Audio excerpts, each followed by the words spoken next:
ताज्या बातम्यांसाठी ABP माझाला subscribe करा आणि बेल आयकॉन प्रेस करा। आणि सोलापूर जिल्ह्यातील अक्कलकोट तालुक्यातील सापळा गावातील बंदी छोडे यांच्या जवळपास 3.5 एकरातला कांदा पूर्णतः वाहून गेलाय। खरीपाच्या हंगामातला शेवटच्या टप्प्यातला काढणीला आलेला कांदा वाहून गेल्यामुळे बळीराजांचं लाखो रुपयांचं नुकसान झालंय।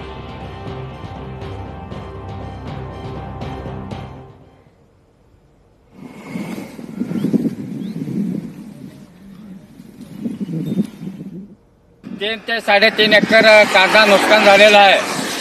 ते आम्हाला 5 ते 6 लाखापर्यंत फटका बसलेला आहे। कांदा सध्या काढायला आला होता, सर्व वाहून गेलेला आहे। त्याच्यावर 7-8 ते फूट पाणी होतं, परंतु सर्व नाश होऊन गेलेला आहे।